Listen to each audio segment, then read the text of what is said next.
The moment Richard placed those divorce papers in front of me after 50 years of marriage, his smug expression suggesting he'd left me with nothing, I couldn't help but smile. What he didn't know, what he'd never bothered to learn about his quiet, devoted wife, was that I had been preparing for this possibility since our 10th anniversary, carefully building something he could never touch. Before we dive deeper into this story, tell us where you're tuning in from. And if this story touches you, make sure you're subscribed, because tomorrow I've saved something extra special for you. My name is Eleanor Thompson, though everyone calls me Ellie, and for 5 decades I was the picture-perfect wife in Millbrook, Connecticut. To our neighbors, to Richard's colleagues at the investment firm, to everyone at the country club, I was simply Mrs. Richard Thompson, the woman who hosted flawless dinner parties, volunteered at the library, and supported her husband's meteoric rise in the financial world. What none of them knew, what Richard certainly never suspected, was that beneath my carefully cultivated image of domestic contentment, I had quietly built an empire of my own. I still remember the January morning. When everything changed, Richard had been distant for months, working later hours, taking mysterious phone calls, displaying all the classic signs I'd seen play out in other marriages around us.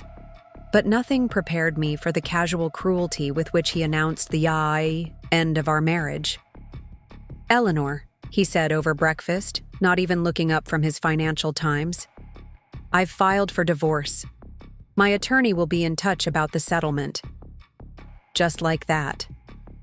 50 years reduced to a business transaction, delivered with the same tone he might use to discuss a stock trade. I set down my coffee cup with deliberate care, my hands surprisingly steady. "I see," I replied, my voice calm. "And what exactly do you propose in this settlement?" His smile then, that condescending curve of lips I'd endured for decades, told me everything I needed to know about his intentions. "Well, given that I've been the sole provider all these years and considering the prenuptial agreement we signed when we were young and foolish, you'll receive the house, of course, and a modest monthly allowance, enough to maintain your lifestyle." The house.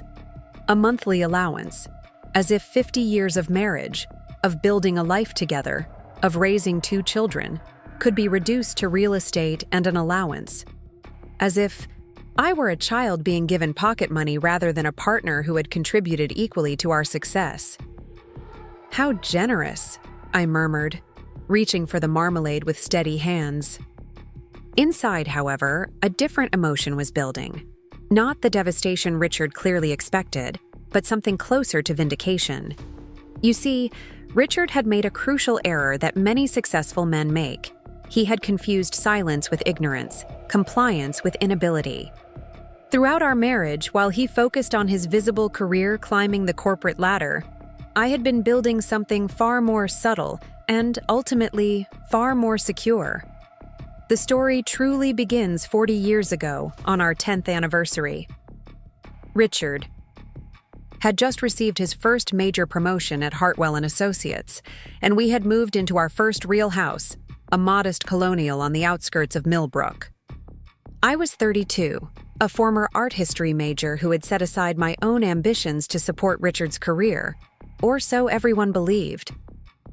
That anniversary dinner was held at Le Petit Bistrot, the fanciest restaurant in town at the time. Richard spent the entire evening talking about his promotion, his plans, his trajectory. When dessert arrived, a delicate chocolate soufflé, he slid a small velvet box across the table. "For my supportive wife," he announced loud enough for nearby tables to hear. Inside was a diamond tennis bracelet, beautiful but clearly chosen, by his secretary. As I fastened it around my wrist, Richard leaned back with satisfaction and said something that would change the course of my life. "Now you don't have to worry that pretty head about money anymore. I'll take care of everything." The patronizing tone, the assumption that I was incapable of understanding finance, the public display of his magnanimity, it all crystallized into a moment of clarity. I smiled, thanked him appropriately, and made a silent vow. I would never be financially dependent on anyone, not even my husband. Especially not my husband. What Richard didn't know was that 6 months earlier, I had started a small business with my best friend, Sarah Mitchell. Officially, it was just a hobby, an antique shop specializing in Asian artifacts. We called it Eastern Treasures, and to Richard and his colleagues, it was simply a quaint way for bored housewives to fill their time. In reality, it was my first step toward financial independence. Sarah had connections in Singapore from her previous life as a travel writer, and I had an eye for valuable pieces honed by my art history background. We started small, importing jade sculptures and porcelain vases, selling them to Millbrooks, wealthy residents who wanted to add culture to their homes. Richard dismissed it as playing shopkeeper, which suited me perfectly. The business grew slowly but steadily. Within 5 years, we had expanded beyond the shop, quietly becoming consultants for high-end interior designers and private collectors. Our real breakthrough came when we established relationships with several reputable dealers in Singapore and Hong Kong. These weren't just suppliers, they became partners in a network that would eventually span 3 continents. The brilliance of our operation lay in its appearance of smallness. To Richard and his circle, Eastern Treasures remained that cute little shop where Ellie and Sarah played businesswomen. The books showed modest profits, enough to seem legitimate, but not enough to draw attention. What they didn't show were the private consultation fees, the finder's commissions, and the careful investments made through our overseas partners. In our 15th year of marriage, Richard's career hit its first major stride. He was made partner at Hartwell & Associates, and suddenly we were thrust into a different social sphere. The house grew larger, the cars more expensive, the dinner parties more elaborate. Richard reveled in the visible markers of success, while I observed how quickly fortunes could change in his world. The 1987 market crash took down several of his colleagues, men who had seemed invincible just months before. I watched their wives scramble to adjust to dramatically reduced circumstances, and my resolve strengthened. It was during this period that I took my first serious step into offshore financial planning. Through our Singapore connections, Sarah and I were introduced to Victoria Chen, a brilliant financial advisor who specialized in international asset protection. Victoria was everything Richard would have dismissed: a woman in finance, Asian, and a decade younger than us. But she understood something fundamental that Richard, for all his expertise, had missed.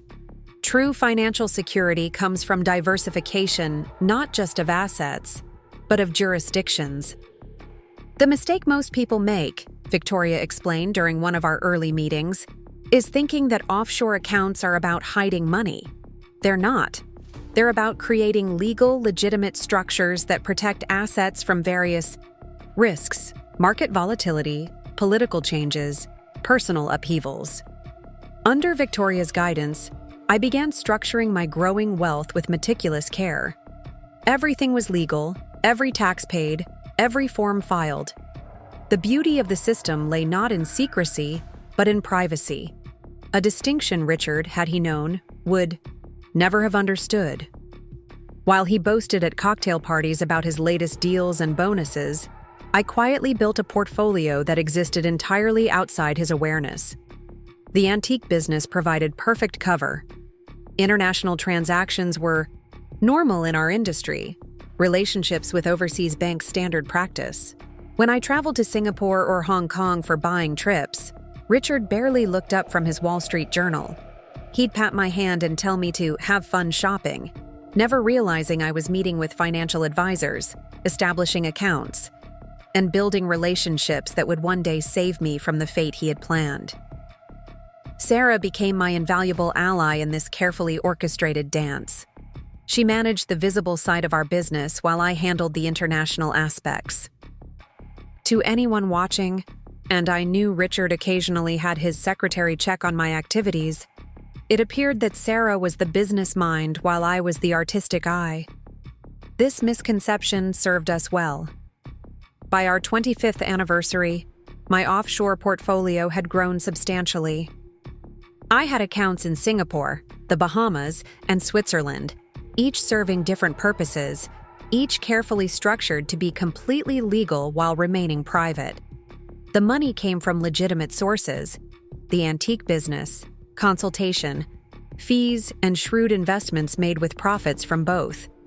I paid taxes on everything, kept meticulous records, and consulted regularly with tax attorneys to ensure compliance. Richard, meanwhile, had become increasingly successful and proportionally more dismissive. Preparing and narrating this story took us a lot of time, so if you are enjoying it, subscribe to our channel. It means a lot to us. Now back to the story.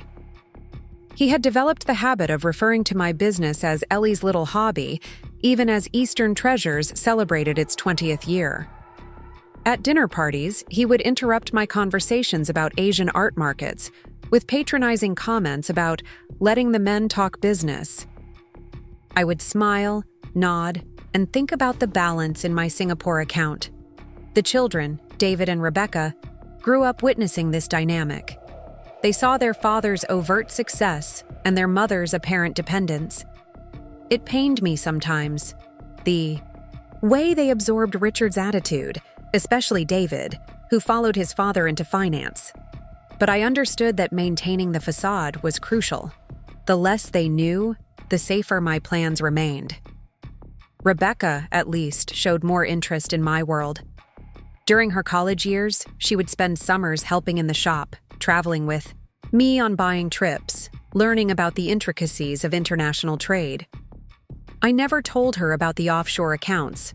That knowledge was too dangerous to share, but I taught her about financial independence, about the importance of having resources that no one else could control. It was during Rebecca's junior year at Wellesley that I first noticed the changes in Richard's behavior. The late nights became more frequent, the business trips more mysterious. He started caring about his appearance in ways he hadn't for decades. New suits, expensive cologne, a suspicious attention to his graying hair. I recognized the signs because I'd seen them before, in the husbands of women in our social circle who suddenly found themselves replaced by younger models. The difference was, those women had believed in the permanence of their positions. They had trusted in the security of marriage, in the promise of "till death do us part." I had trusted in something far more reliable, my own careful preparation. When I finally discovered the truth, through the cliched credit card statement showing jewelry purchases I'd never received, I wasn't surprised. Linda Pearson, 35 years his junior, an associate at his firm. Beautiful, ambitious, everything I had been before I learned to hide my intelligence behind a mask of suburban contentment. I almost felt sorry for her, knowing she would likely face the same fate someday. But I felt no sorrow for myself. Instead, I felt a curious sense of anticipation. For 40 years, I had been playing a role, maintaining a careful balance between the wife Richard expected and the woman I actually was. Now, finally, that performance was coming to an end. I began my own preparations with the same meticulous care I'd applied to building my offshore portfolio. First, I consulted with James Whitmore, an attorney who specialized in high-net-worth divorces and who understood the complexities of international assets. Unlike Richard's lawyer, who saw only the visible wealth, the house, the cars, Richard's 401k, James understood that true wealth often lies beneath the surface. "Your husband has made a classic mistake," James observed after reviewing the prenuptial agreement Richard had mentioned so smugly. "He's assuming that what he can see is all there is. The agreement is focused entirely on assets acquired through his earnings. It says nothing about assets you may have developed independently." The irony was delicious. Richard's own ego, his assumption that I was incapable of creating wealth, had left a loophole large enough to drive a Bentley through.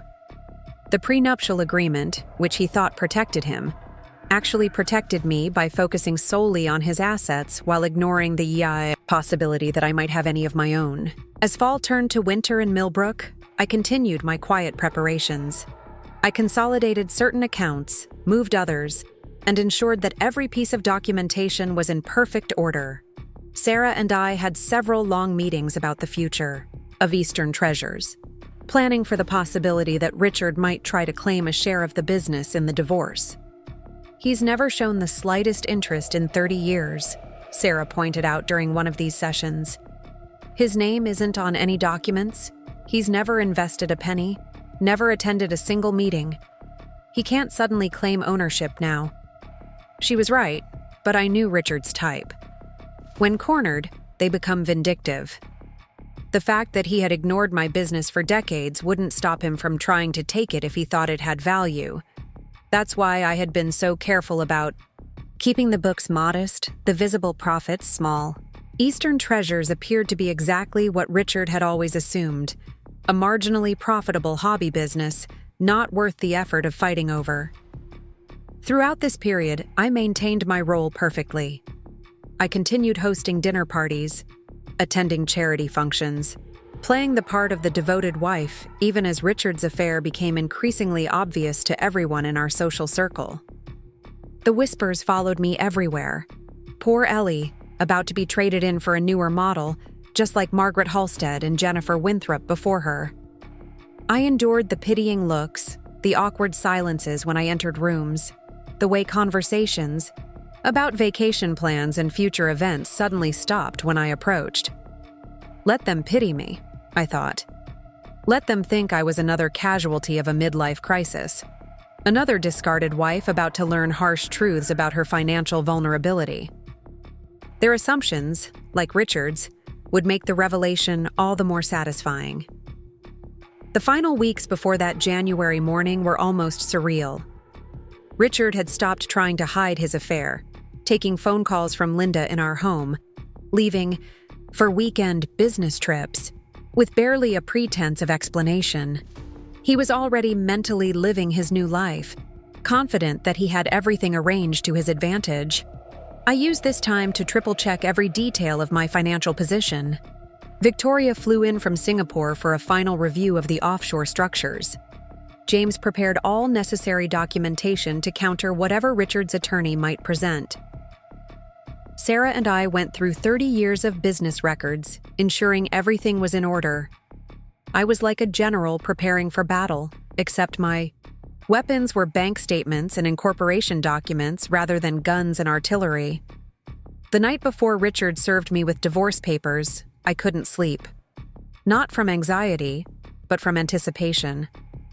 I walked through our house, soon to be my house, touching objects that held memories of our life together. The crystal vases from our 10th anniversary trip to Venice, the Persian rug we'd bought to celebrate his first bonus, the family photos showing our children growing up, Richard and I aging side by side. All props in a performance that was about to end. I paused at a photograph from our wedding day. We looked so young, so hopeful. Richard handsome in his rented tuxedo, me radiant in my mother's altered wedding dress. I remembered my vows, particularly the part about for richer or poorer. Richard had always focused on the richer part. I had quietly prepared for the possibility of poorer, at least from his perspective. That morning, as I prepared breakfast with the same care I'd shown for 50 years, I felt a strange sense of completion. The long game I'd been playing was about to reach its conclusion. Richard would make his announcement, present his terms, and wait for me to crumble. Instead, I would begin the process of showing him, and everyone else, who Eleanor Thompson really was.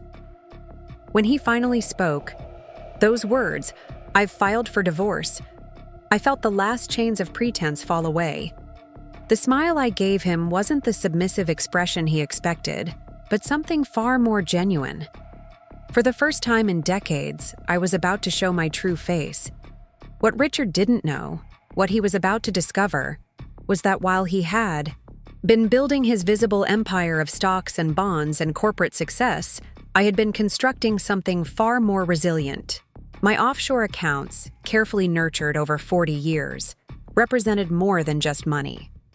They represented freedom, security, and the ultimate validation of my long strategy. The next phase of my life was about to begin, and unlike the women who had come before me in our social circle, I wouldn't be scrambling to maintain my lifestyle on whatever scraps my husband deigned to throw my way. I would be revealing exactly what a quiet, devoted wife was capable of when she applied her intelligence and patience to the task of self-preservation. As Richard finished outlining his generous settlement terms that morning, I maintained my composure, giving nothing away. Inside, however, I was already planning my response. The tennis bracelet from our 10th anniversary caught the morning, light as I reached for my coffee, a reminder of the moment this journey had begun. Soon, very soon, Richard would learn that the pretty little head he'd patronized for 50 years contained a mind far sharper than he'd ever imagined. The performance of Eleanor Thompson, devoted wife, was about to end. The revelation of Eleanor Thompson, international investor and strategic thinker, was about to begin. And Richard, for all his financial expertise, was completely unprepared for what was coming. The weeks following Richard's announcement were a masterclass in the art of patience. While he strutted around Millbrook with barely concealed satisfaction, already appearing at restaurants with Linda on his arm, I maintained my usual routine. I attended the library board meetings, organized the spring charity auction, and continued, running Eastern Treasures as if nothing had changed.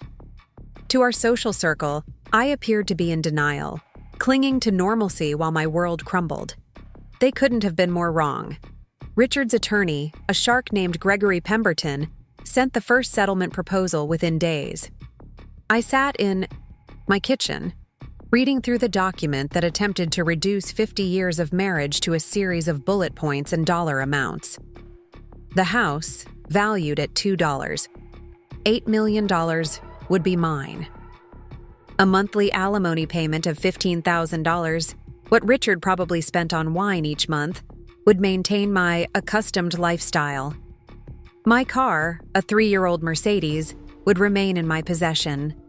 How thoughtful. The most insulting part was the clause about Eastern Treasures.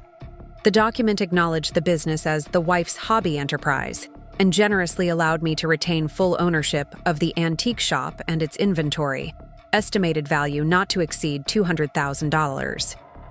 I almost laughed out loud. The inventory in our showroom alone was worth 10 times that amount, but Richard had never bothered to learn the true nature of our operation. I called James Whitmore immediately. "They're offering crumbs and expecting gratitude," I told him, my voice steady despite my indignation. "Let them think you're considering it," James advised.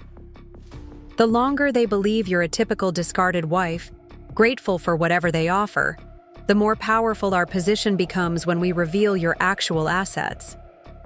He was right, of course. Timing was everything. So I played my part, attending the initial mediation meeting in a conservative gray suit, my hands folded demurely as Gregory Pemberton outlined Richard's generous offer. I even allowed my voice to tremble slightly when I asked about health insurance continuation. Richard sat across the conference table, avoiding my eyes, clearly uncomfortable but determined to push through this unpleasant business. "Mrs. Thompson," Pemberton said with practiced condescension, "given the length of your marriage, Mr. Thompson is being extraordinarily fair. Many women in your position would receive far less." I nodded, appearing to accept this fiction. Inside, I was calculating. The offshore accounts, last checked, held approximately $14, $7 million. My Singapore portfolio alone generated more annual interest than Richard's proposed alimony. But they didn't need to know that. Not yet.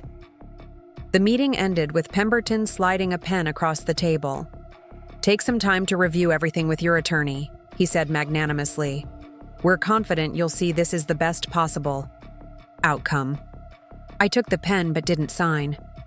"I'll need to discuss this with Mr. Whitmore," I said softly. Richard finally looked at me then, and I saw relief in his eyes. He thought I was beaten, ready to accept whatever terms he dictated. Perfect. Over the next 2 weeks, I began the delicate process of positioning pieces on my chessboard. Victoria Chen flew in from Singapore again, this time bringing detailed portfolio reports that would eventually become evidence. Sarah and I conducted a thorough inventory of Eastern treasures, documenting not just the showroom pieces, but also the warehouse full of artifacts awaiting shipment to private collectors. We had 3 shipping containers in transit from Southeast Asia, contents insured for $1. $8 million, far from the hobby Richard imagined. The social fallout continued as expected. Linda Pearson, now confident in her position as Richard's future wife, began appearing at charity functions I had organized for years. She would sweep in wearing designer clothes that cost more than most people's monthly mortgages, Richard's credit cards clearly getting a workout. The other wives watched this performance with a mixture of disgust and fear, seeing their own potential futures played out before them. At the Millbrook Country Club, I endured lunch with the charity committee as Margaret Halstead, whose own husband had left her 5 years prior, patted my hand sympathetically. The first year is the hardest, dear, but you'll adjust to the new reality. We all do. What new reality is that? I asked, genuinely curious about her perception. Living on less, of course. Downsizing. Perhaps you could sell the business to help make ends meet.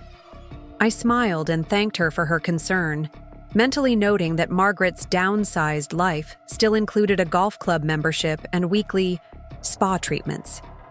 Everything was relative in Millbrook. Rebecca called frequently during this period, her voice tight with anger at her father. I can't believe he's doing this to you, Mom. After everything you've done for him, for our family. People change, sweetheart, I told her, keeping my voice neutral. Your father is making choices he believes are right for him. But what about you? How will you manage? The concern in her voice was touching, though misplaced. I'll be fine, I assured her. Better than fine, actually. David's reaction was more complicated. As a junior partner at a competing financial firm, he understood the monetary implications better than his sister. He also, unfortunately, had absorbed more of his father's attitudes. Mom, you need to be realistic, he advised during one of his duty calls. Dad's being generous considering. The prenup limits what you can claim, and honestly, his earning potential is what built our family's wealth. I bit back my initial response, reminding myself that David's ignorance wasn't entirely his fault. I appreciate your concern, I said, instead. But I think you'll find I'm more capable than you realize. The statement hung in the air, heavy with implication he couldn't yet understand. As winter deepened, Richard grew increasingly bold in his new life. He moved into a luxury penthouse in Manhattan, leaving me alone in our 6-bedroom colonial. The house felt different without his presence. Not empty, but somehow cleaner, as if his departure had removed a film I hadn't noticed accumulating over the years. I found myself enjoying the solitude, the freedom to think without the constant need to perform my wifely role. It was during this period that I made a decision that would prove crucial. Rather than immediately revealing my hand, I would let Richard's narrative play out a bit longer. Let him establish publicly that he was leaving me with nothing but the house and a small allowance. Let him boast to his colleagues about his generosity.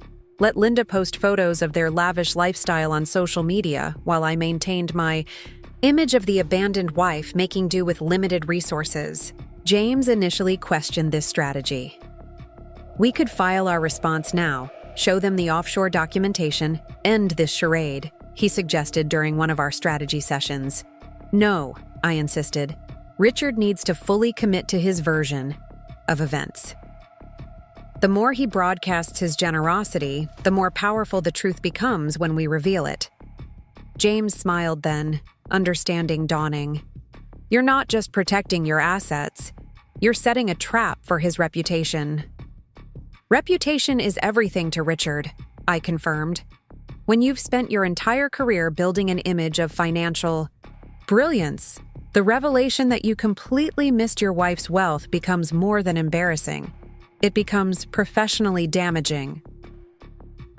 The winter charity season provided ample opportunity to observe the social dynamics shifting around me.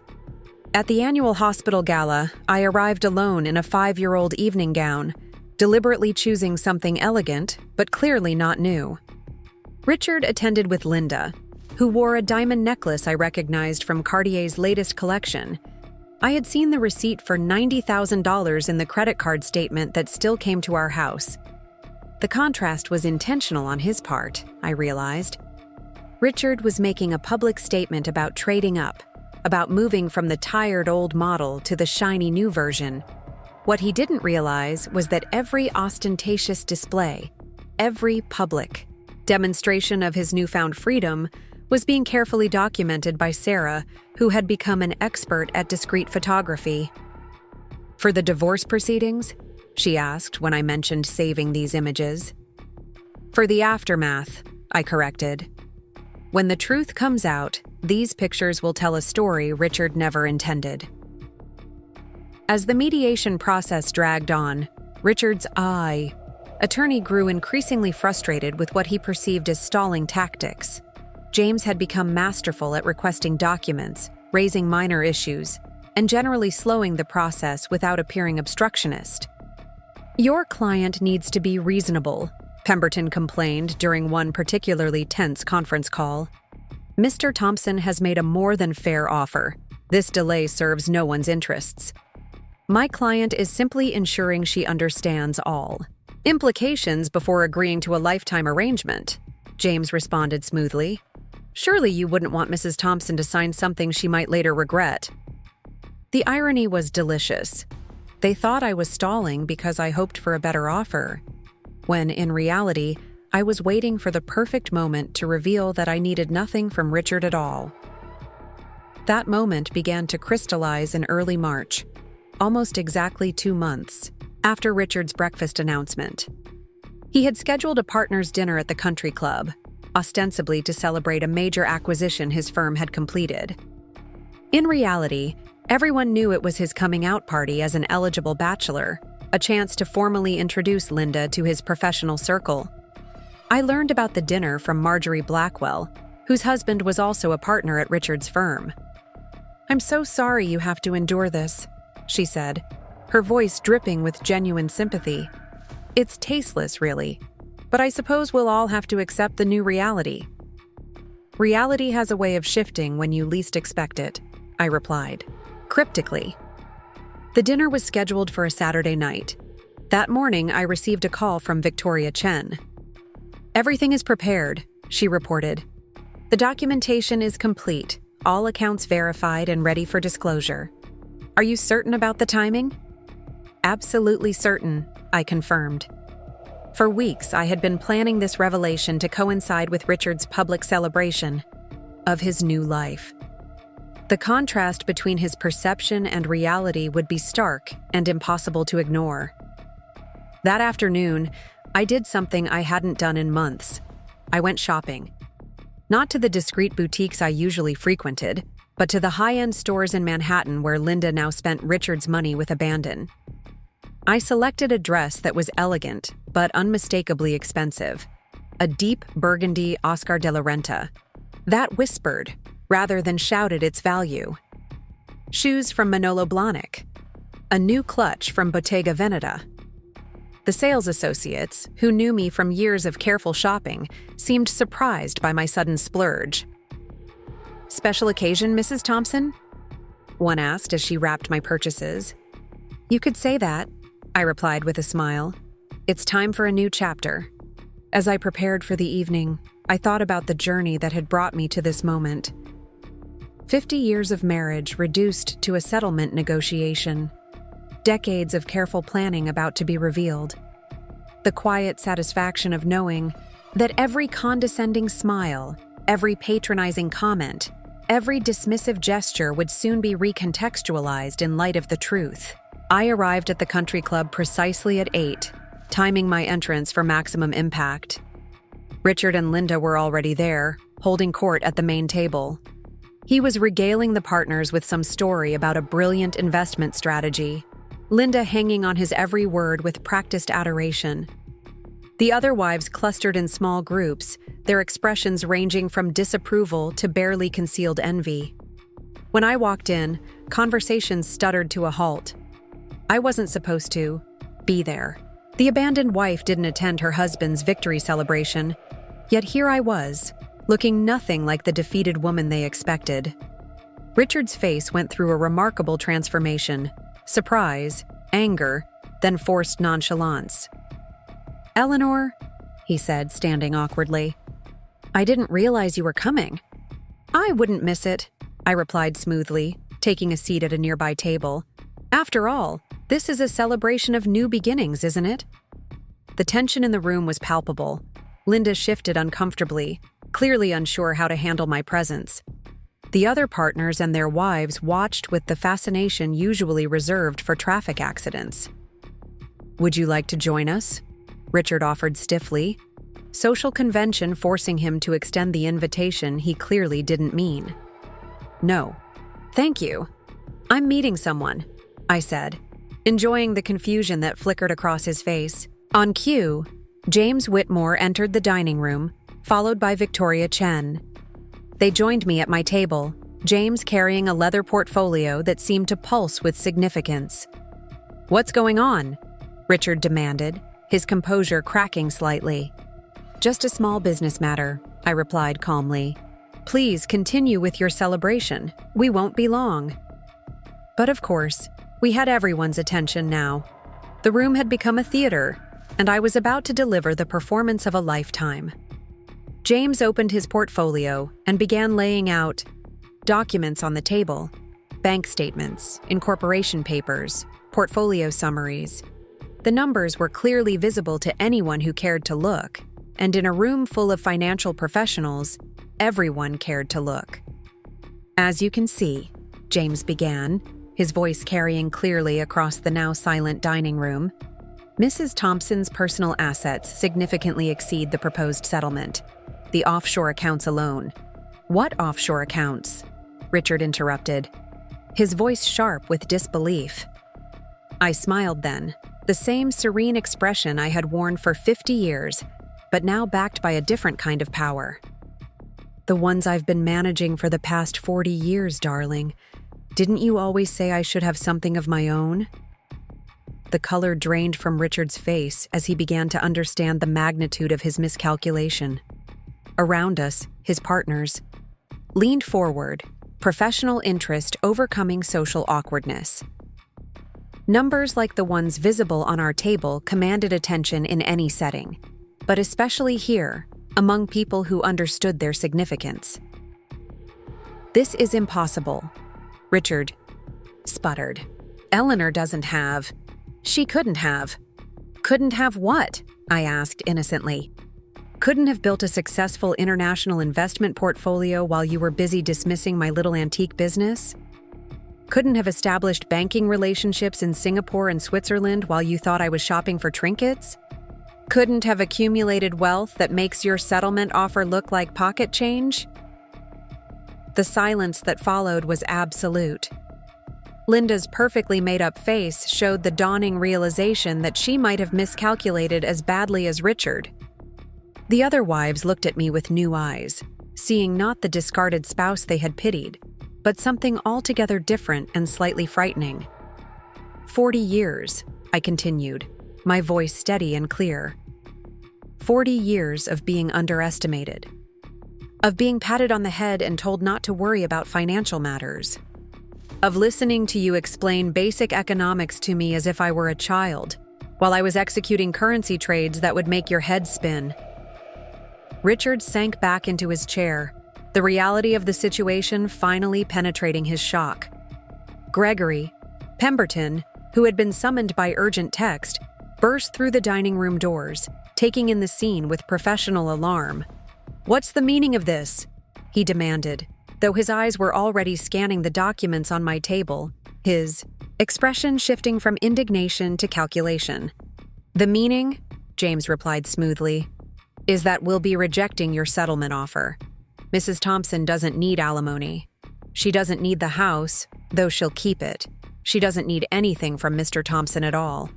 In fact, given the disparity in their actual net worth, we might need to discuss whether Mr. Thompson requires spousal support. The gasp that went through the room was audible. The idea that Richard might need financial support from me was so contrary to everyone's assumptions that it created a cognitive dissonance you could almost feel. "This is ridiculous," Richard finally managed. "Those accounts, they must be marital assets, community property." "Actually," Victoria interjected, her accent lending authority to her words, "the accounts were established before your state-adopted community property laws. Furthermore, they were funded entirely through Mrs. Thompson's separate business ventures, which you never supported financially and repeatedly characterized as a hobby. Your own statements over the years establish a clear pattern of disinterest and non-involvement." She was brilliant, delivering the legal knockout with surgical precision. Every dismissive comment Richard had made about my business, every time he had called it Ellie's little hobby in front of witnesses, now served as evidence that he had no claim to its proceeds. The room had become very quiet, the kind of silence that follows a fundamental shift in understanding. Richard's partners were reassessing everything they thought they knew about both of us. The wives were looking at me with a mixture of awe and calculation, perhaps wondering what secrets their own husbands might be missing. I stood then, gathering my things with unhurried grace. "I think we're done here," I said. "James, shall we schedule a proper meeting to discuss terms? I believe the dynamics of this negotiation have changed somewhat." As I moved toward the door, I paused beside Richard's table. Linda had shrunk back in her chair, suddenly looking very young and uncertain. Richard himself appeared to have aged a decade in the past 10 minutes. "You know," I said softly, but loud enough for the nearby tables to hear, "I want to thank you, Richard. If you hadn't been so certain of my limitations, I might never have pushed to discover my capabilities. Your contempt was actually quite motivating." I left then, walking out of the country club with the same measured pace I had used walking in. Behind me, I could hear the explosion of conversation, the rapid recalibration of social equations, the sound of a narrative being rewritten in real time. In the parking lot, James and Victoria caught up with me. "That was masterful," James said, professional admiration clear in his voice. "The timing, the setting, you turned his own stage against him. The question now," Victoria added pragmatically, "is how he'll respond. A man like Richard, publicly humiliated, can be dangerous." I slipped into my Mercedes, the same car Richard had allowed me to keep in his settlement offer. "Let him be dangerous," I said. "I've spent 50 years being underestimated. I think I can handle whatever Richard throws at me now." As I drove home through the quiet streets of Millbrook, I felt something I hadn't experienced in decades: complete freedom. The offshore accounts had done more than protect my financial future. They had liberated me from the narrative Richard had written about our marriage, about my capabilities, about my worth. Tomorrow, the real negotiations would begin. Richard's attorney would scramble to find some legal avenue to challenge my assets. The social fallout would continue to ripple through our community. There would be investigations, depositions, and probably attempts at character assassination. But tonight, I savored the perfect execution of a plan 40 years in the making. The house was quiet when I arrived, but it no longer felt empty. It felt like possibility itself, waiting to be filled with whatever future I chose to create. I poured myself a glass of wine, the good Burgundy Richard had been saving for special occasions, and raised it in a silent toast to my grandmother, whose wisdom about keeping something in reserve had proven more valuable than she could have imagined. Then I called Sarah. "How did it go?" she asked immediately. "Exactly as planned," I replied, "though I think I may have broken my husband." "Ex-husband," she corrected. "And he broke himself. You just revealed the pieces." She was right, of course. Richard's downfall wasn't in my revelation. It was in his assumption that he knew everything worth knowing about the woman he'd lived with for 50 years. Pride, as they say, goes before a fall. And Richard had just fallen very, very far. The morning after the country club revelation, my phone began ringing at 6:30 a.m. I let the calls go to voicemail, savoring my coffee while watching the sun rise over the manicured lawns of Maple Grove Lane. The first message was from Margaret Halstead. "Eleanor, darling, we simply must have lunch. I had no idea you were so accomplished." The second, from Jennifer Winthrop. "Why didn't you tell us? We could have been investment partners." The third from Richard himself, his voice tight with barely controlled rage. "We need to talk. Now." I finished my coffee before calling James Whitmore. "The hornet's nest is buzzing," I informed him. "I've already heard from Pemberton," he replied, sounding remarkably cheerful for such an early hour.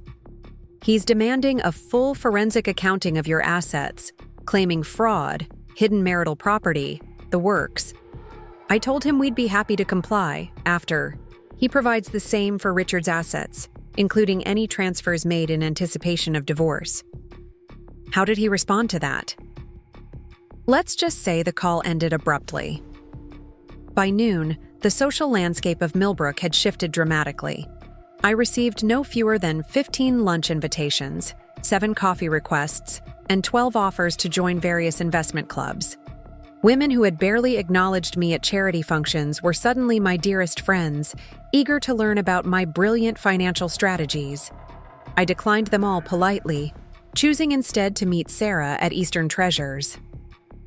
The shop felt different now, no longer a cover for my true activities, but a testament to what could be built when people looked past their assumptions. "The phone's been ringing off the hook," Sarah reported, gesturing to our answering machine. 3 news outlets want interviews, 5 financial advisors want to represent us, and someone from Forbes called about a profile piece on hidden female wealth creators. I told them all you were unavailable. Good. The last thing I need is more attention. I moved through the shop, touching familiar objects. A Ming Dynasty vase we'd acquired 20 years ago. A Japanese screen that had been our first major sale. Each piece held memories of deals made, relationships built, knowledge accumulated while the world thought I was playing shopkeeper. The bell above our door chimed, and Victoria Chen entered, looking every inch the international financial expert in her tailored suit. "The Singapore accounts are secure," she reported without preamble. "I've implemented additional security protocols, in case Richard's team attempts any legal maneuvers. The Bahamas and Swiss accounts are equally protected. Do you think he'll try to challenge them legally?" "He'll try everything," Victoria said matter-of-factly. "But we built these structures to withstand exactly this kind of scrutiny. Every transaction is documented, every tax payment recorded. We're not hiding anything. We're simply maintaining privacy, which is perfectly legal." That afternoon, I received an unexpected visitor at home. Rebecca stood on my doorstep, her expression a mixture of confusion and admiration. "Mom," she said without preamble, "what the hell happened last night?" I led her to the kitchen, poured her tea, and for the first time, told my daughter the truth about everything. The early years of struggle, the careful building of my business, the offshore accounts, the decades of planning. She listened in silence, occasionally shaking her head in disbelief. "All those buying trips," she said finally. "You weren't just shopping for antiques. I was building a network, establishing banking relationships, learning how international finance really works. Not the theoretical version they teach in business school, but the practical reality of moving money across borders, understanding different regulatory environments, protecting assets from various risks." "And Dad never knew?" "Your father saw what he expected to see. A devoted wife with a harmless hobby. It never occurred to him to look deeper." Rebecca was quiet for a long moment. I feel like I don't know you at all. You know me better than most, I assured her. You've seen me work, traveled with me, learned the business. You just didn't know the full scope of what we were building. Does David know? Not yet. Your brother. He's very much his father's son in some ways. He needs time to process this shift in perspective. As if summoned by our conversation, my phone rang with David's name on the display. I answered, bracing myself. Mother, he began formally, a tone he only used when deeply upset. I've just spent 2 hours being interrogated by my colleagues about whether I knew about your situation. Do you have any idea how this looks? My own mother hiding millions in offshore accounts While your father what? I interrupted calmly. Worked hard? Built his career? I did the same, David. I just didn't advertise it. This is different. This is deceptive. How could you let us believe? What exactly did I let you believe? That I was content? That I supported your father's career? That I ran a small business? All of those things were true. I simply didn't share the extent of my success because, frankly, neither you nor your father ever showed any interest in understanding what I was building. The silence on the line stretched uncomfortably. Finally, David said, "We need to talk about this properly. Not over the phone. Of course.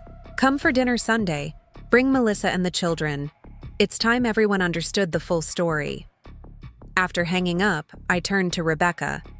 "Your brother's having a harder time with this." David bought into Dad's worldview completely, she observed.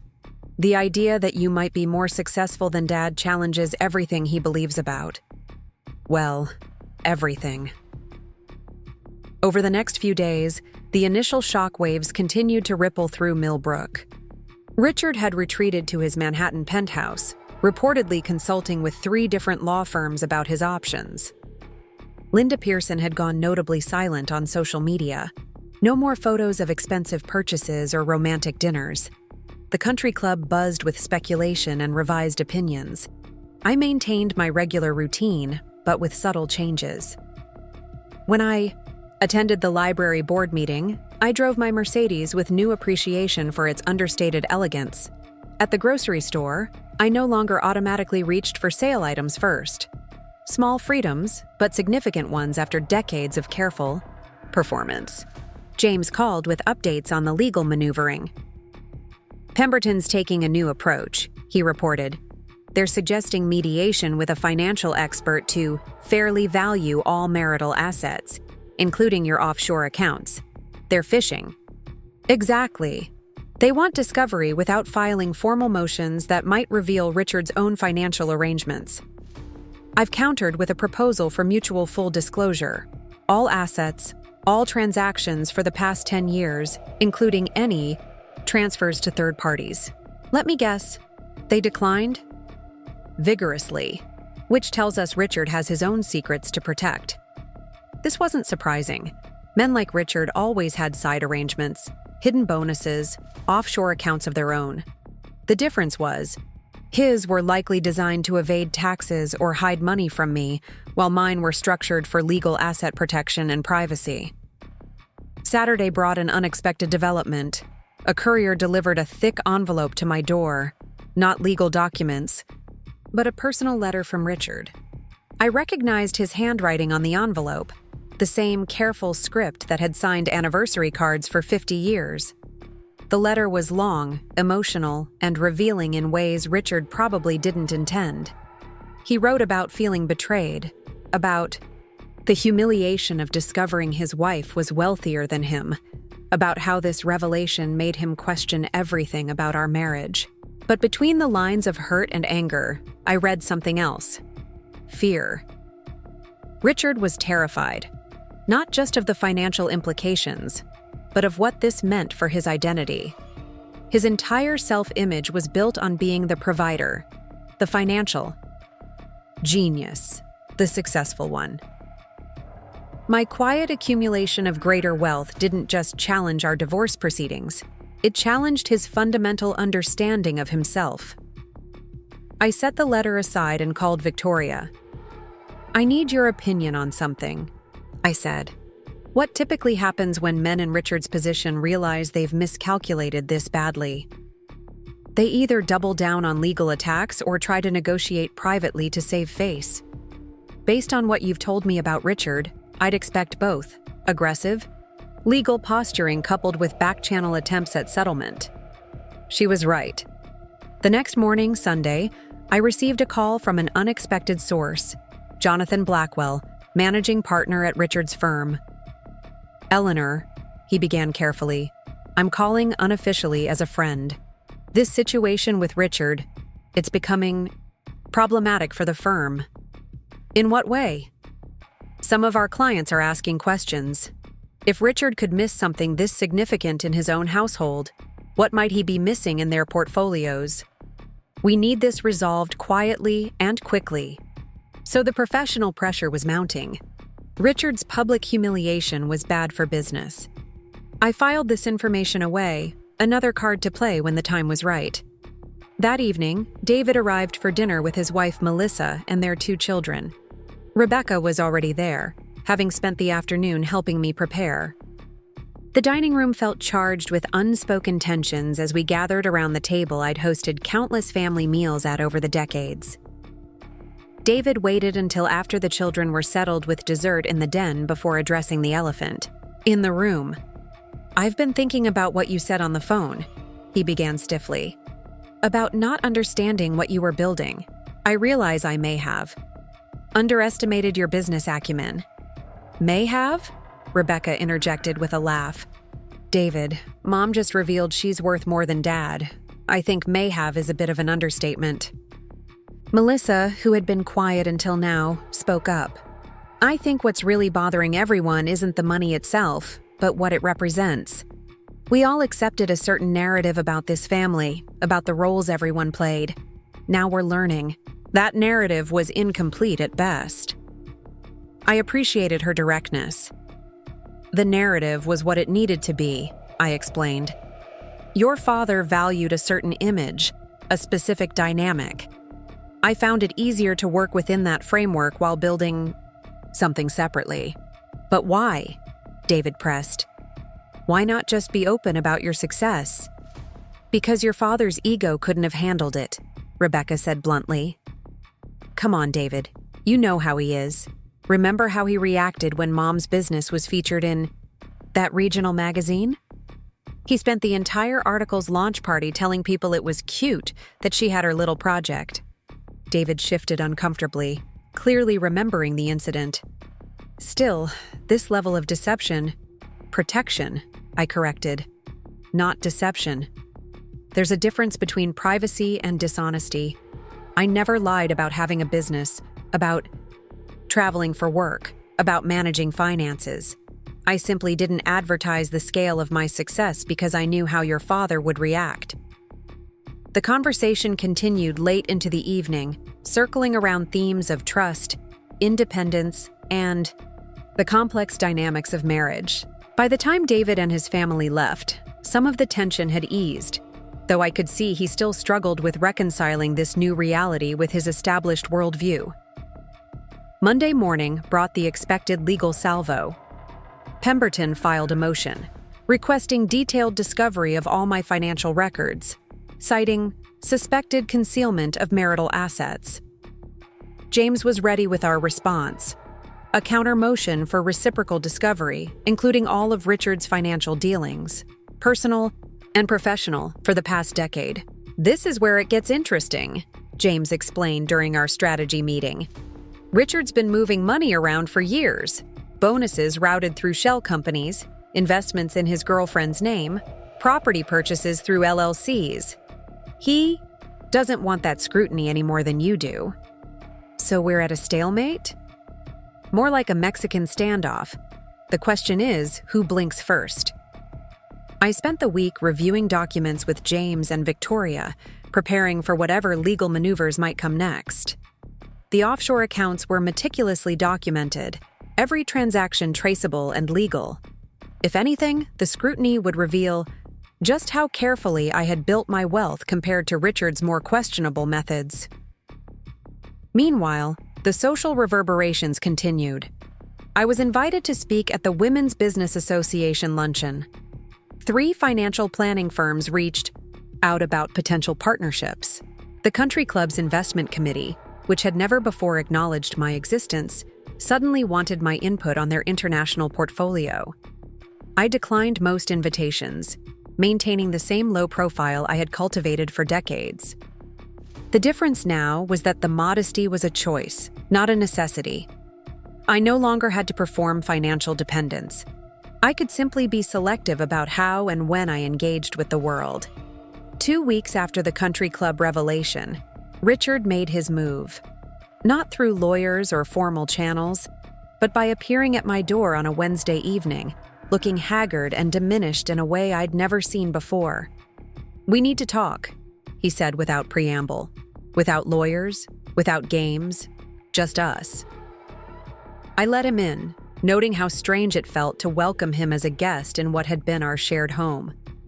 We sat in the living room, surrounded by furniture we'd chosen together, art we'd collected over the years, the physical remnants of a life that was rapidly dissolving. I never saw it coming, he admitted after a long silence. 40 years of marriage, and I had no idea who you really were. You saw exactly who I was, I corrected. A woman who built a business, who traveled internationally, who managed complex transactions. You just chose to minimize those accomplishments because they didn't fit your preferred narrative. "I want to understand," he said, and for the first time in years, he sounded sincere. "When did it start? The offshore accounts? The real wealth building?"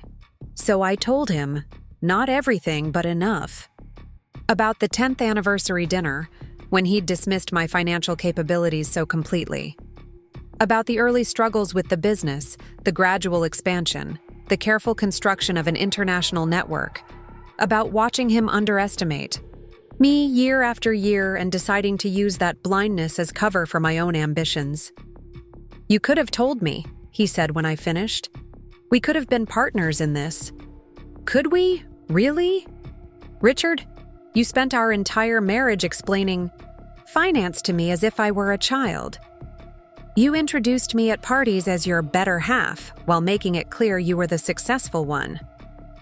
You created an environment where my only option was to succeed quietly or threaten your ego constantly." He was quiet for a long moment. "I suppose I did do that," he admitted. I never imagined that your wife might be better at your own game than you were." The words hung in the air between us, sharp and undeniable. This was the core of the issue, the fundamental truth that made everything else complicated. It wasn't just that I had money he didn't know about, it was that I had outperformed him at the very thing he built his identity around. "What happens now?" he asked finally. "That depends on you. We can continue the legal battle, spend hundreds of thousands on lawyers, air every financial secret either of us has. Or we can negotiate reasonably, acknowledge that neither of us needs the other's money, and part ways with some dignity intact. And Linda?" I almost felt sorry for him then. "That's your decision to make, though I suspect she's reconsidering her options now that your perceived wealth has been recontextualized." He left an hour later, looking older and more uncertain than I'd ever seen him. For 50 years, Richard had navigated the world with the confidence of a man who believed he understood how everything worked. Now, faced with the evidence of how much he'd missed in his own home, that confidence was shattered. The next morning, James called with surprising news. "Pemberton wants to meet. Off the record. I think Richard's ready to negotiate reasonably." We met that afternoon in James's office. The tone was markedly different from our previous encounters. Gone was Pemberton's condescension, replaced by professional respect and a hint of curiosity. My client is prepared to withdraw all claims on your international assets, he began. In exchange, we ask that you make no claims on his retirement accounts or future earnings. And the house? Yours as originally offered, along with the proposed alimony, though I understand you don't need it. I'll waive the alimony, I said, watching surprise flicker across his face. But I want something else in exchange. What's that?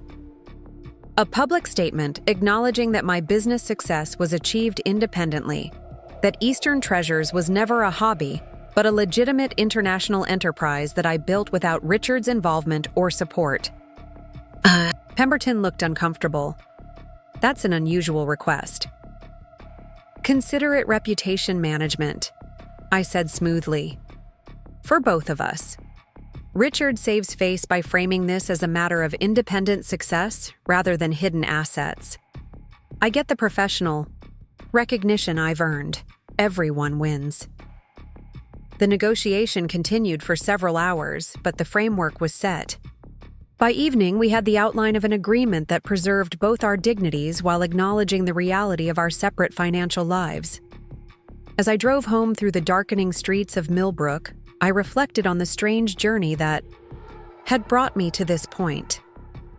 50 years of marriage ending not with the dramatic battle Richard had feared, but with a negotiated peace that recognized what had always been true. We were two individuals who had lived parallel lives while appearing to share one. The offshore accounts that had started as protection against vulnerability had become something else entirely. A testament to what could be achieved when someone looked past your assigned role to see your actual potential. Even if that someone had to be yourself. Back home, I poured a glass of wine and called Sarah. It's almost over, I told her. The marriage, the pretense, all of it. And what comes next? She asked. I looked around my kitchen, the same room where Richard had announced our divorce months ago. Everything looked the same. But nothing was. Whatever I choose, I said. For the first time in 50 years, whatever I choose. The freedom in those words was intoxicating. The offshore accounts had given me more than financial security. They had given me the power to write my own ending to a story that had seemed predetermined. Richard had thought he was leaving me with nothing. Instead, he had inadvertently given me everything. The chance to finally be exactly who I was, without apology or pretense. Tomorrow, the lawyers would finalize our agreement. The social circles of Millbrook would adjust to this new reality. Life would go on. But tonight, I savored the quiet satisfaction of a plan 40 years in the making reaching its perfect conclusion. The pretty little head Richard had so patronizingly promised to take care of had taken care of itself quite nicely. Thank you very much. 2 months after our settlement agreement was signed, I found myself standing on the observation deck of my favorite building in Singapore, watching the sunset paint the city skyline in hues of amber and gold. The tropical air was thick with possibility, carrying the scents of exotic flowers and spices from the gardens below. It was my first trip abroad since the divorce, and standing there alone felt like a declaration of independence more powerful than any legal document. Beautiful, isn't it? Victoria Chen joined me at the railing, her elegant business attire unchanged despite the day of meetings we'd just concluded. And to think 20 years ago when we first met here, you were afraid Richard might discover your travel receipts. I laughed, remembering how I'd meticulously documented every trip as buying expeditions for Eastern Treasures, keeping elaborate records of antiques purchased to justify each journey. I saved all those old inventory lists, you know. Sometimes I look at them and marvel at how much energy I put into maintaining the facade. It wasn't wasted energy, Victoria said thoughtfully. It was protection, like the shell of a turtle, necessary until you're strong enough to venture out unprotected. She was right, of course. Every precaution, every careful misdirection had been necessary in that life, that marriage. I hadn't been ready then for the confrontation that finally came. I needed those decades of quiet accumulation, of growing, financial confidence, of building networks and knowledge while Richard remained blissfully oblivious. Our meeting earlier that day at Victoria's bank had been transformative. For the first time, I'd walked through the imposing glass doors of Singapore's most prestigious private banking institution, not as someone's wife with a cute hobby business, but as Eleanor Thompson, noted international investor with a significant portfolio. The same senior bankers who had once spoken to me with careful condescension now presented investment opportunities with focused attention, acknowledging my expertise with every question and response. The Davenport opportunity looks promising, I observed as we sipped champagne at the rooftop bar overlooking Marina Bay. But I'm concerned about the regulatory changes in Myanmar. Their military's increasing control could threaten stability in the entire region. Victoria nodded approvingly. Most Western investors miss those nuances. Your understanding of Southeast Asian politics has always given you an edge. Richard always dismissed my interest in international news as a quaint hobby, keeping up with exotic places I'd visited on my little shopping trips. I smiled at the memory, no longer bitter, but amused by the dramatic irony of it all. He never connected my questions about regional stability to anything beyond tourist curiosities. Men like Richard see what they expect to see, Victoria replied. It's what made your strategy so effective all these years. After dinner, we walked along the waterfront promenade, passing families enjoying the evening light show, young couples taking selfies against the skyline, and groups of business people unwinding after long days in the financial district. I felt strange but wonderful being among them as myself. Not as an extension of Richard, not as the polite wife nodding along to conversations about market trends while concealing her own expertise, but simply as Eleanor, a woman who had built something substantial through patience and foresight. "What's next for you?" Victoria asked as we paused to watch the choreographed fountains dance in time with classical music. "Now that the settlement is final and your offshore accounts are fully acknowledged, you have complete freedom. I've never asked before, but I've always wondered, what was your ultimate goal? Was it always just protection against Richard potentially leaving you with nothing? Or was there something more?" The question caught me off guard. For so long, my goal had been simple: financial independence, a safety net that would protect me from vulnerability. But now, with that goal not only achieved but publicly recognized, I found myself facing an unexpected existential question. What was the purpose of all this wealth now that its primary function, protection, was no longer needed? "I'm still figuring that out," I admitted. For 40 years, everything was focused on building security, maintaining the facade, keeping Richard in the dark. Now that it's all in the open, now that I don't have to pretend anymore, it's like learning to walk again, but without the constraints I've lived with for decades. Victoria smiled, understanding. Most of my clients focus solely on accumulation. They rarely stop to ask why they're accumulating in the first place. The fact that you're asking the question puts you ahead of most. That night in my hotel suite, I couldn't sleep.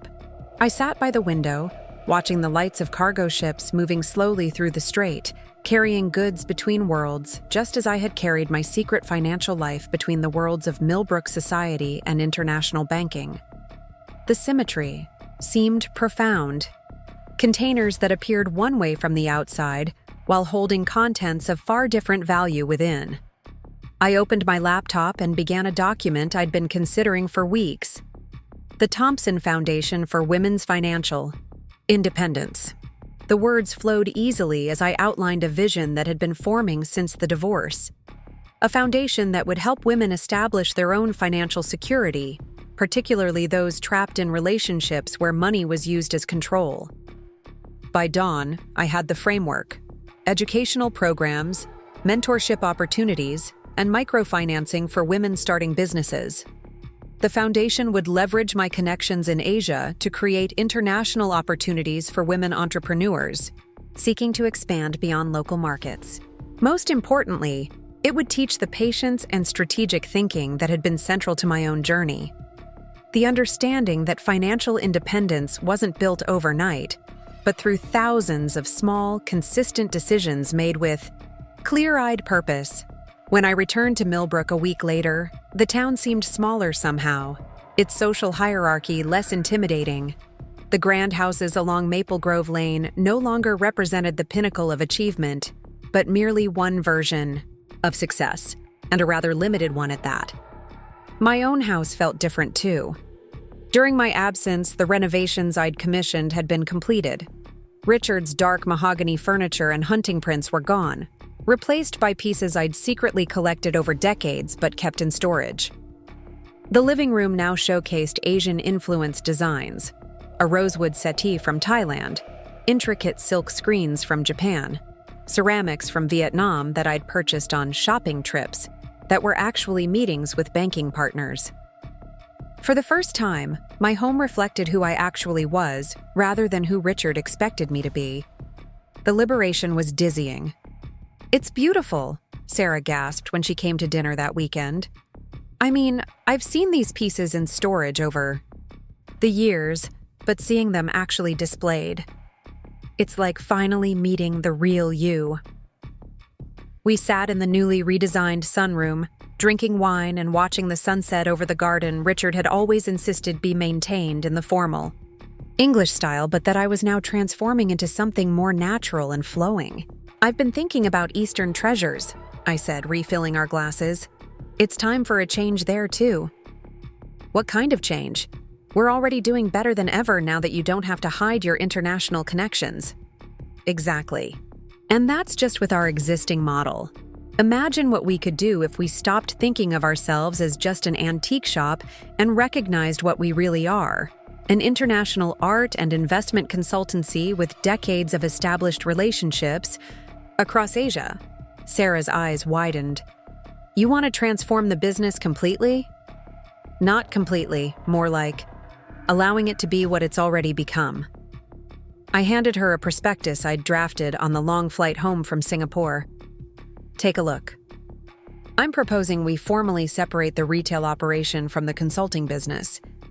The shop continues as Eastern Treasures, but we create a new entity, Thompson International Consulting, that openly leverages our expertise in Asian markets, art valuation, and cross-border investment." The plan was ambitious, but built on foundations we'd already established. For years, we'd been doing this work quietly, connecting clients with opportunities in Asia, advising on art investments, facilitating transactions that went far beyond selling decorative objects to Millbrook socialites.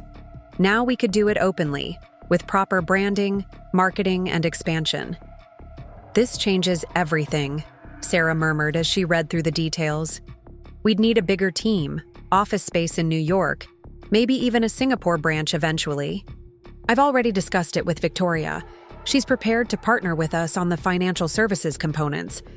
I felt a surge of excitement that had nothing to do with money and everything to do with finally operating without artificial constraints.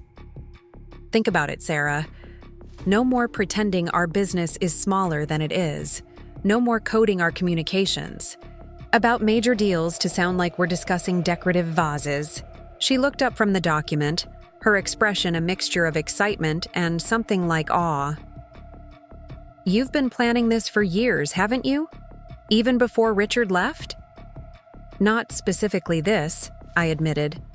"But I've always known that someday the pretense would end. That eventually I'd be able to operate openly. The divorce just accelerated the timeline." Over the next few weeks, Millbrook became a laboratory for exploring my newly public identity. At the country club, I accepted an invitation to speak at the investment forum, an event Richard had participated in for years while I was relegated to organizing the wives' luncheon that ran concurrently.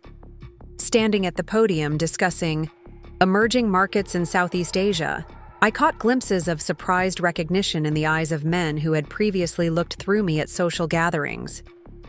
The women's reactions were more complex. Some, like Margaret Halstead, performed dramatic reversals, suddenly treating me as a financial oracle after years of gentle condescension about my little shop. Others seemed uncomfortable with the shift, unsure how to interact with someone whose facade had so completely dissolved.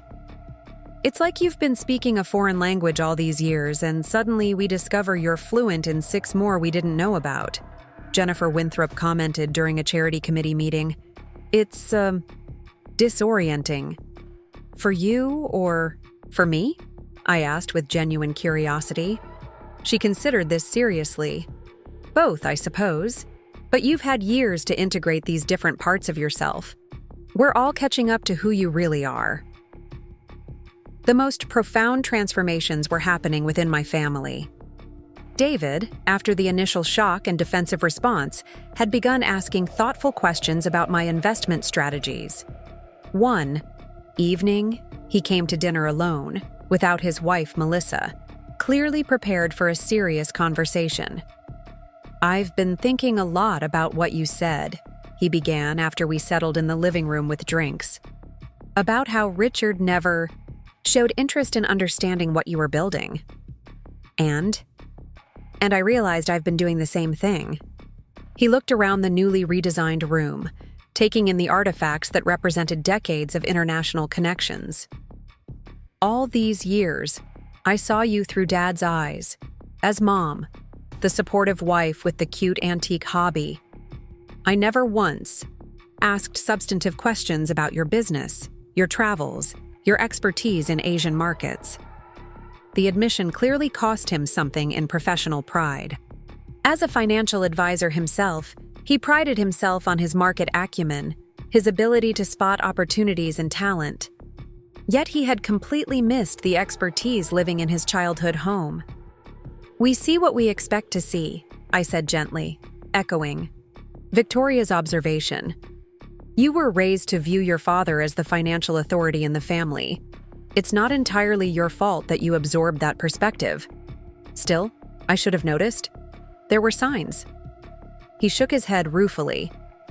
"All those international calls you took in private, the locked file cabinet in your home office, the way certain business associates treated you with a deference that didn't match Dad's narrative about your little shop."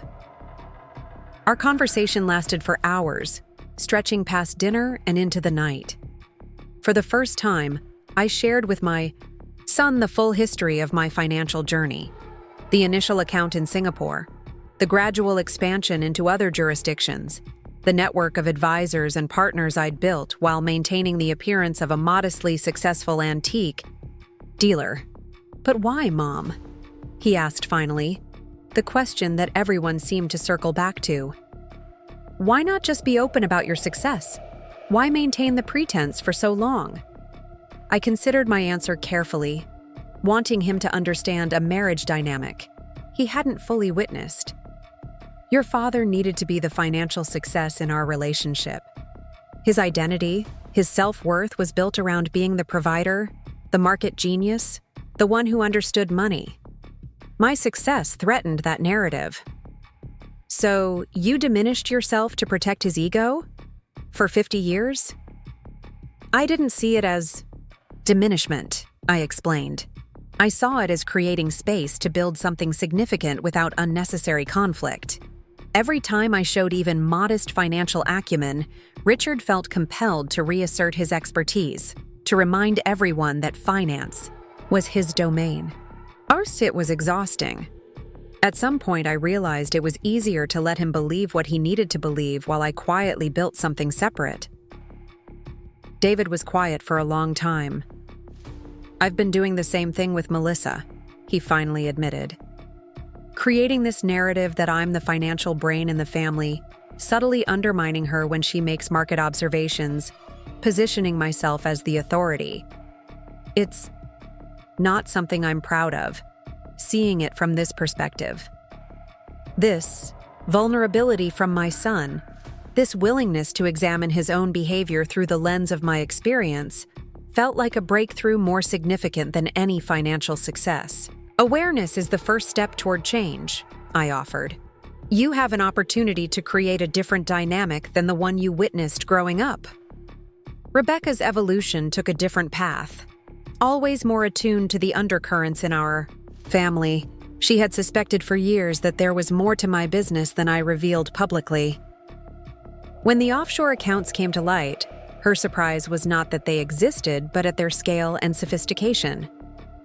"I knew you were savvy, Mom, but this is next-level strategic thinking," she marveled as we reviewed my portfolio documents one afternoon.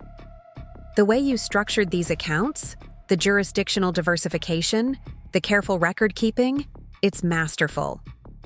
"I had excellent advisors," I noted modestly. "Yes, but you had the vision to seek them out, to build these relationships, when everyone around you underestimated your capabilities." She looked up from the papers with newfound respect. "Do you realize how rare that is? To persist in building something substantial while receiving absolutely no external validation for your efforts?" Her observation gave me pause. I had never thought of my financial strategies as particularly visionary or exceptional, merely necessary for my security in a marriage where I was perpetually positioned as financially dependent. But seeing my actions through Rebecca's eyes, I began to recognize the uniqueness of what I'd accomplished. Rebecca's enthusiasm extended beyond admiration to action. Within weeks of the divorce settlement, she left her corporate job to start her own business, leveraging connections I had established in Vietnam to import sustainable textiles to American markets. "You've inspired me," she explained when announcing her decision. "Not just with the offshore accounts, but with the whole approach, building something significant quietly, focusing on long-term strategy rather than immediate recognition, creating international networks based on mutual respect rather than exploitation." Watching my daughter launch her venture with confidence and clarity of purpose became one of the unexpected joys of my new life. She consulted me regularly on international banking relationships, currency hedging strategies, and cultural nuances in Asian business practices, all areas where Richard had dismissed my knowledge as superficial at best. It's like discovering, I had this brilliant business mentor all along but couldn't fully access her wisdom because of the family dynamics, Rebecca observed during one of our strategy sessions. "What a waste that Dad never recognized what he had in you." "Not a waste," I corrected gently. "Just a different path than might have been taken otherwise." As spring arrived in Millbrook, bringing cherry blossoms and renewal to the landscape, I received an unexpected communication, a handwritten letter from Richard. In the month since our settlement, we had maintained minimal contact, communicating through attorneys when necessary, but otherwise operating in completely separate spheres. The letter, written in the precise, controlled script I remembered from 50 years of birthday cards and anniversary notes, carried a different tone than anything I'd seen from him before. "Eleanor, after much reflection and some difficult conversations with myself, I'm writing to acknowledge what I should have recognized long ago. Your financial acumen and business success are extraordinary, not simply as achievements in their own right, but particularly given the constraints within which you operated. Constraints I now realize I was largely responsible for creating. For 50 years, I positioned myself as the financial authority. In our relationship, dismissing your business as a hobby, your international connections as frivolous, your questions about markets as naive curiosity. I see now that this behavior served my ego at the expense of what could have been a true partnership of equals. The irony that you built greater wealth than I did, with none of the advantages and recognition I enjoyed, is not lost on me. It has prompted a painful but necessary reevaluation of my assumptions, not just about you, but about my understanding of success, intelligence, and the invisible work that happens beyond the spotlight. I don't expect forgiveness or reconciliation. That ship has sailed, and rightly so. But I did want you to know that your revelation has catalyzed important growth, uncomfortable as it has been. The man who dismissed your capabilities for decades is trying to become someone different, someone who might have been worthy of the partnership you were prepared to offer all along. With respect and genuine admiration, Richard. I read the letter several times, experiencing a complex mixture of emotions. Validation, certainly, but also a wistfulness for the marriage that might have been had this Richard emerged decades earlier. There was satisfaction in his recognition, but also the clear understanding that it came far too late to salvage what we had lost. I didn't respond immediately, allowing myself time to process this unexpected overture. A week later, I saw Richard at the grocery store, an encounter that would have once been carefully choreographed to demonstrate who was winning the divorce. Instead, we exchanged brief, civil greetings before continuing our separate shopping. His eyes held a new wariness, perhaps even a hint of respect that had never been present during our marriage. Meanwhile, the Thompson Foundation for Women's Financial Independence was taking shape. I leased office space in downtown Millbrook, ironically, in the same building where Richard had first worked as a junior associate before his career took off. With seed funding from my offshore accounts, I assembled a board that included Victoria Chen, Sarah, Rebecca, and several women from diverse backgrounds who understood financial vulnerability from personal experience. The foundation will focus on 3 core areas, I explained during our first official board meeting. Education and financial literacy tailored specifically to women's experiences and challenges. Mentoring programs connecting women with established financial professionals who understand the unique obstacles they face. And microfinancing for women starting businesses, particularly ventures with international potential. Why the international focus? Asked Maria Sanchez, a board member who had built a successful catering business after leaving an economically abusive marriage. Many of the women we'll serve are just trying to establish basic independence. Because thinking beyond local markets was key to my own journey, I explained. When I realized I could connect directly with suppliers in Asia, bypassing the domestic intermediaries who dismissed me as a dilettante, it changed everything. International relationships gave me access to opportunities, information, and perspectives that were transformative. Victoria nodded agreement. Western financial systems are often structured to reinforce existing power dynamics. Looking beyond those systems can reveal alternatives that aren't apparent from within. As word spread about the foundation, I began receiving letters from women across the country, sharing their stories of financial dependence, hidden accounts, secret planning for eventual independence. Some had succeeded in building security. Others were still in the early stages of recognizing they needed to protect themselves. All expressed a recognition that financial independence was fundamental to personal autonomy. I've been putting aside small amounts for 3 years, wrote a woman from Ohio. My husband controls our accounts and gives me an allowance for household expenses. I save a little from each grocery trip, each Target run, building a cash reserve he knows nothing about. It's not millions like your offshore accounts, but it's mine, and someday it will be enough to leave. Reading these letters, I recognized myself at different stages of my journey. The young wife beginning to understand she needed separate resources. The middle-aged woman carefully building networks beyond her husband's awareness. The older woman prepared for whatever might come because she had systematically created options for herself. The Foundation's first major initiative was a weekend retreat for women seeking to establish financial independence while in controlling relationships. The application process was carefully designed to protect participants' privacy, with communications routed through secure channels and attendance records protected by strict confidentiality protocols. Many of these women are taking significant risks just by attending, I explained to our event planning committee. Their partners monitor their movements, check their emails, track their spending. We need to create systems that protect them at every stage. The retreat, held at a discreet conference center outside of Millbrook, brought together 30 women from diverse backgrounds but with shared experiences of financial control. Some were married to wealthy executives who gave them minimal allowances while flaunting their own success. Others were with partners of modest means who nevertheless exerted disproportionate control over household resources. All were seeking strategies for building independence without triggering conflict or retaliation. Standing before them on the first evening, I shared my own story not as an extraordinary exception, but as one point on a spectrum of possibilities. My offshore accounts began with a single deposit of $5,000, I explained. Money I had gradually accumulated by selling small antiques through private channels, carefully documenting everything as business expenses to explain. Any paper trails? That initial deposit felt enormous at the time. Terrifying, actually.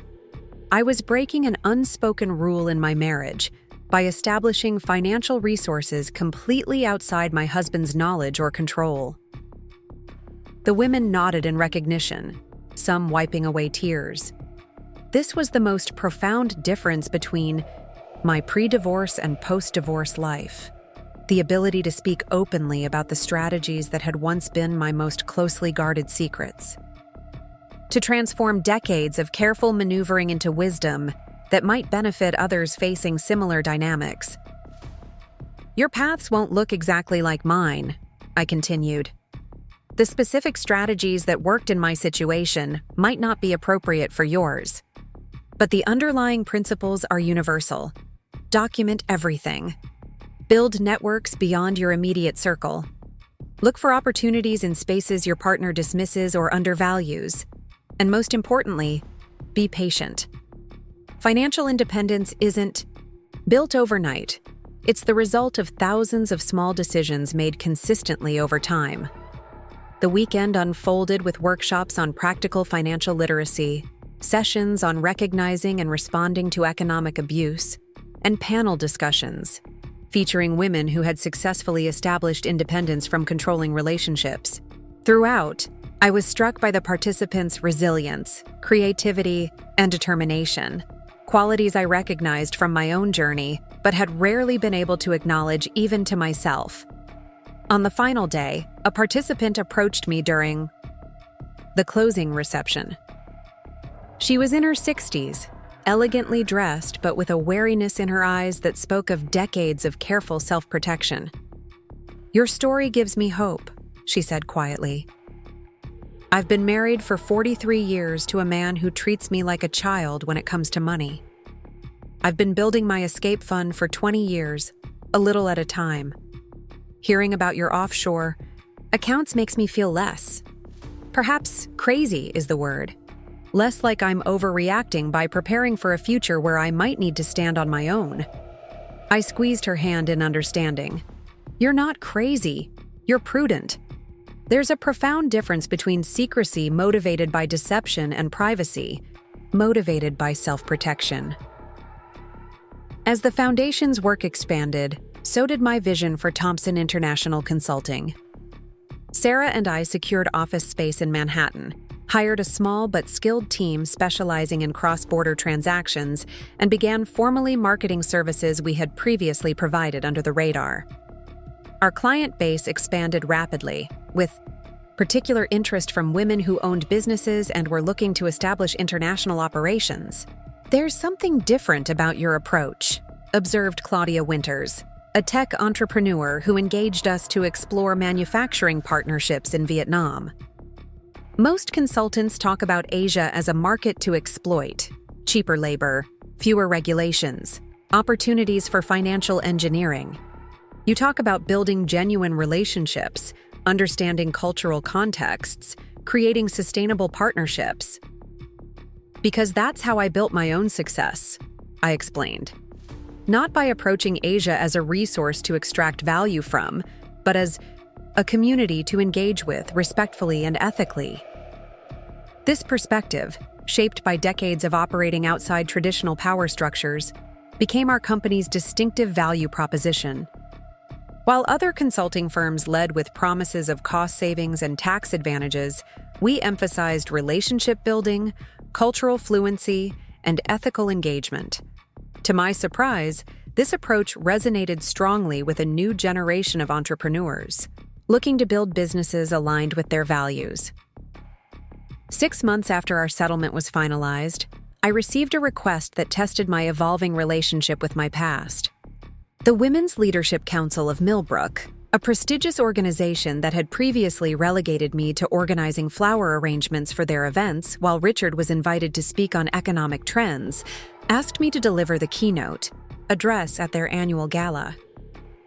"We would be honored if you would share your journey of building international business success," wrote the chairwoman, Margaret Halstead, the same woman who had once patted my hand sympathetically and suggested, "I might need to sell my little shop to make ends meet after the divorce." My first instinct was to decline, to protect myself from the hypocrisy of being celebrated by the very community that had dismissed me for decades. But after reflection, I recognized the opportunity to reshape the narrative not just for myself, but for other women who might be silently building their own financial independence. The gala was held at the Millbrook Country Club, in the same ballroom where Richard had hosted his coming out dinner with Linda, where I had revealed my offshore accounts to his partner's shock and dismay. The symmetry seemed appropriate. The scene of my greatest public vulnerability transformed into a platform for my most authentic public voice. Standing at the podium in a deep blue evening gown that I had selected for myself, not for anyone else's expectations, I surveyed the room. The women who had witnessed my social diminishment for decades now looked up expectantly, awaiting wisdom from someone they had previously overlooked. The irony was delicious, but not in a bitter way. Rather, it felt like the completion of a long and necessary circle. "For 50 years, I began, I lived in Millbrook as two distinct people. The woman you thought you knew, the supportive wife with the quaint antique shop, and the woman I actually was, an international investor building significant assets across multiple jurisdictions while being systematically underestimated by everyone around her, including my husband." A ripple of uncomfortable recognition moved through the audience. I continued, "This isn't a story about deception. It's a story about adaptation, about recognizing the environment I was in, a marriage and a community that valued women primarily as extensions of their husband's success, and finding ways to build something substantial within those constraints." For the next 40 minutes, I shared the journey that had once been my most closely guarded secret. The initial recognition that I needed financial independence, the careful steps to establish offshore accounts, the decades of patience and strategic thinking that had built a significant international portfolio while maintaining the appearance of modest success. The most valuable asset I accumulated wasn't money, I concluded.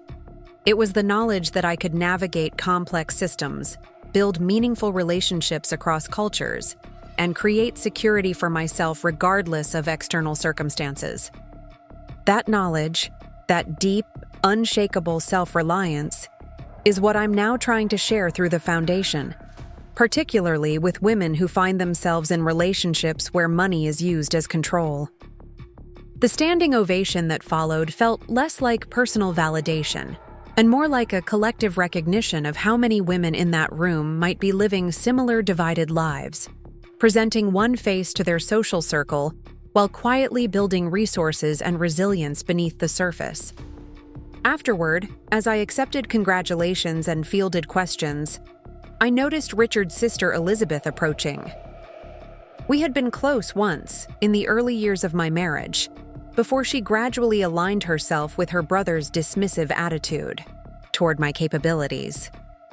"Eleanor," she said, her voice holding a tentative quality I'd never heard before, "I owe you an apology. For years, I watched Richard diminish your business acumen, your financial insights, your international expertise, and I said nothing. Worse, I eventually began seeing you through his eyes, treating you as somehow less substantial than you actually were. You were responding to the image I carefully projected," I offered, feeling surprising generosity towards someone who had participated in my social diminishment. "I wanted people to underestimate me. It created space to operate without scrutiny." She shook her head firmly. "That's gracious of you, but I know better. There were signs, comments you made about Asian markets that revealed sophisticated understanding, questions you asked about currency fluctuations that went beyond casual curiosity. I noticed, but I chose to align with my brother's narrative because it was more comfortable than questioning the dynamics at play.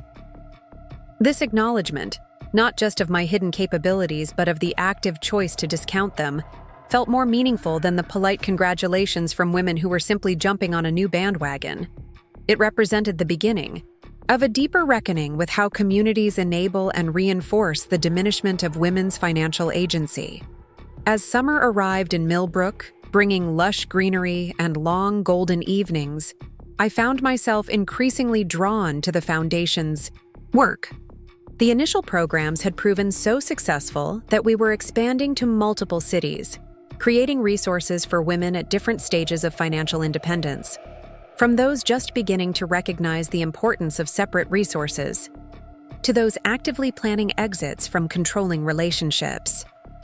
David had become an unexpected ally in this expansion, leveraging his professional connections to create a network of financial advisors willing to work with women in vulnerable situations. "I've been talking with my colleagues about the patterns we've missed," he explained during a strategy session.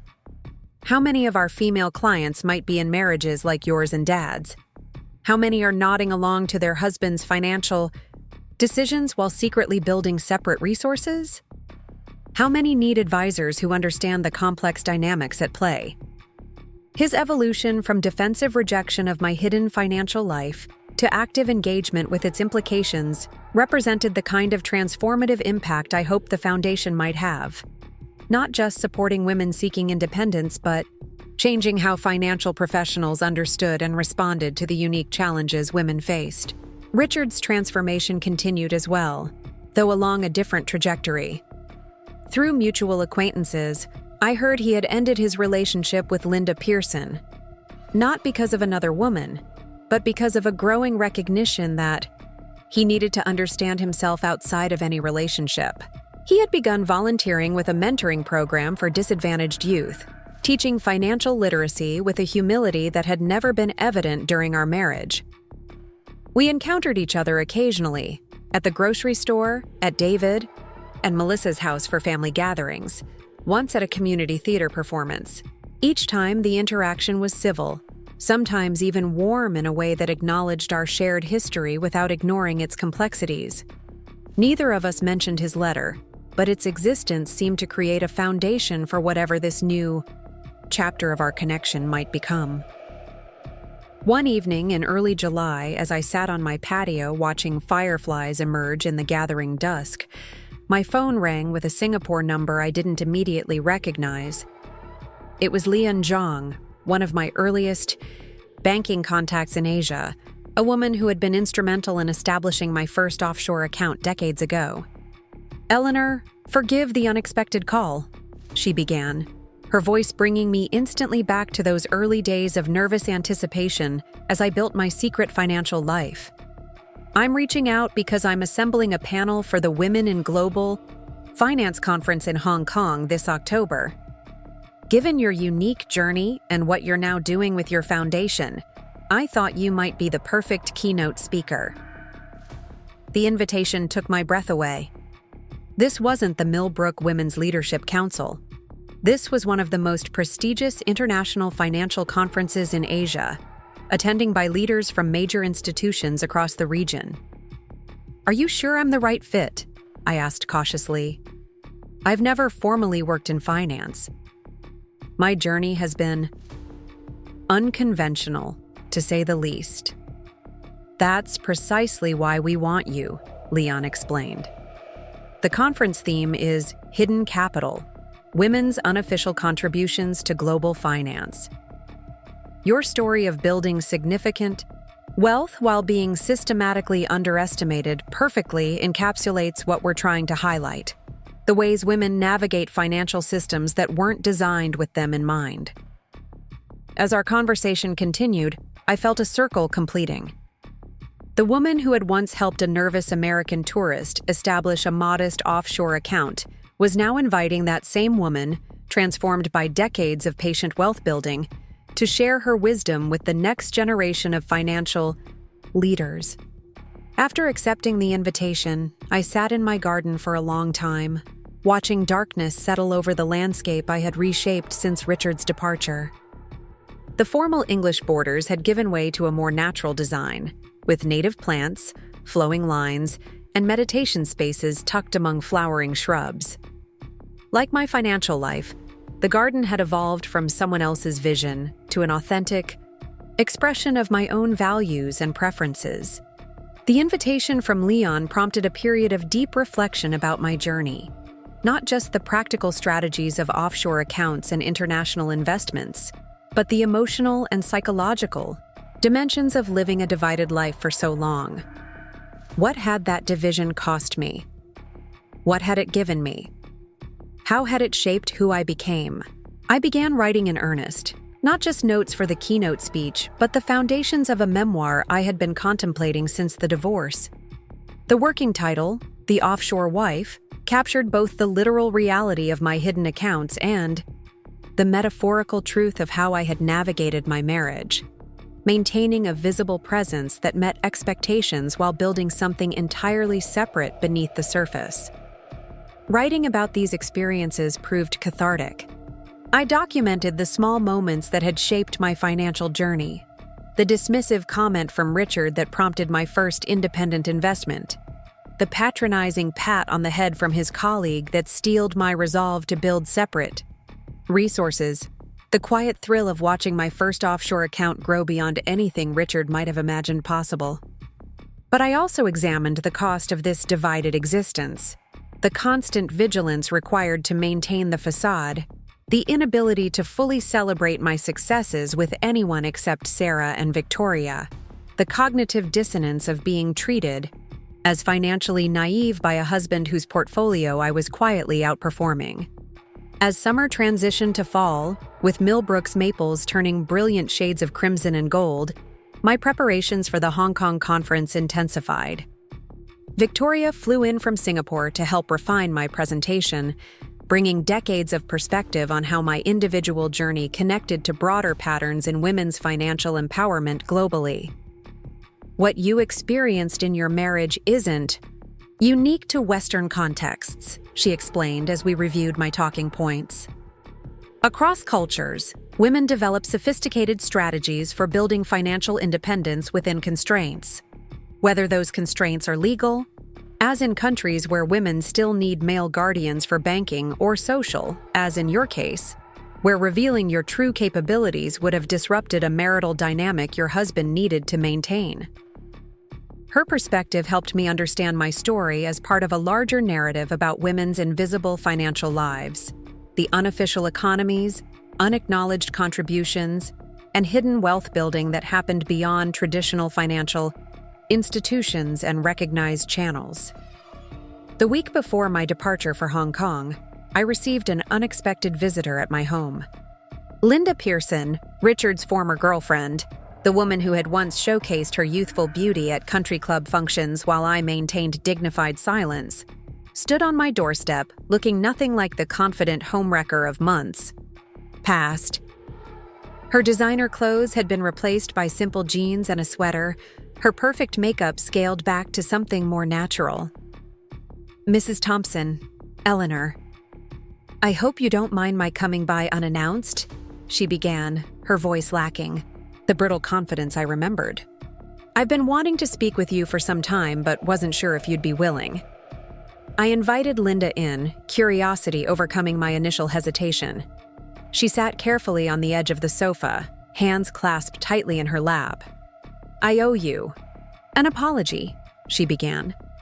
I was so focused on what Richard represented, status, financial security, validation, that I never considered the reality of what I was participating in. "And what reality is that?" I asked, genuinely interested in her perspective. "The dismantling of a 50-year marriage," she replied, meeting my eyes directly. "But more than that, the perpetuation of a system where women's value is tied to youth and appearance, while men's is tied to financial power. I was a willing participant in that system until I saw you at the country club that night, revealing your offshore accounts. It changed everything, not just for Richard, but for me. It made me question what I was really seeking, what kind of future I was building. Linda explained that after the revelation, her relationship with Richard had quickly deteriorated. His confidence shattered. He became increasingly controlling with her finances, questioning her purchases, limiting her access to credit cards, ironically mirroring his behavior with me, but accelerated and intensified by his wounded pride. I left him 3 weeks later, she said, and started thinking about my own financial security for perhaps the first time, which is actually why I'm here. I heard about your foundation, about the work you're doing helping women establish independence. I'd like to volunteer, to use my experience, both as the other woman and as someone who learned the hard way about financial vulnerability. Her offer surprised me, but it also reflected something I'd been learning since starting the foundation: that women's financial stories rarely followed predictable narratives. The betrayer could become the betrayed, the seemingly privileged could be financially vulnerable, the apparent trophy could harbor genuine ambition beyond her appearance. After Linda left, I sat in my garden watching twilight descend over the landscape I'd reshaped since Richard's departure. The formal English borders had given way to a more natural design, with native plants, flowing lines, and meditation spaces tucked among flowering shrubs. Like my financial life, the garden had evolved from someone else's vision to an authentic expression of my own values. My journey had come full circle. The accounts I'd established to protect myself from vulnerability had not only secured my financial future, but had become the foundation for helping other women do the same. The secrecy that had once felt necessary had transformed into open advocacy. The skills I'd developed navigating international finance while being underestimated had become my most valuable professional assets. 2 weeks later, I boarded a plane to Hong Kong for the Women in Global Finance Conference, carrying not just my keynote address but a vision for expanding the foundation's work internationally. In my carry-on bag was the first printed copy of my memoir manuscript, The Offshore Wife, which had already attracted interest from 3 major publishers. As the plane ascended over Millbrook, I caught a glimpse of my house among the autumn. Trees, no longer the symbol of a marriage built on unequal power and hidden truths, but the headquarters of a woman fully embracing her expertise, her independence, and her future. Richard had left me with nothing except the offshore accounts he didn't know about, and those accounts had given me everything that mattered: security, autonomy, purpose, and the profound satisfaction of finally living without pretense. The final chapter was still unwritten. Would I remain in Millbrook among the memories and transformations of the past year? Would I split my time between Connecticut and Singapore, integrating the formerly separate parts of my life? Would the foundation's work lead me in directions I couldn't yet imagine? The beauty of financial independence was that these questions could be answered based on my authentic desires, rather than external constraints or others' expectations. As the clouds closed beneath the plane, I smiled at the perfect symmetry of my journey. From a young bride dependent on her husband's financial decisions to a woman whose offshore accounts had not only provided security, but had become the launching pad for a whole new chapter of impact and meaning. Richard had thought he was leaving me with nothing. Instead, he had inadvertently set me free to become exactly who I was meant to be all along. Up next, you've got 2 more standout stories right on your screen. If this one hit the mark, you won't want to pass these up. Just click and check them out.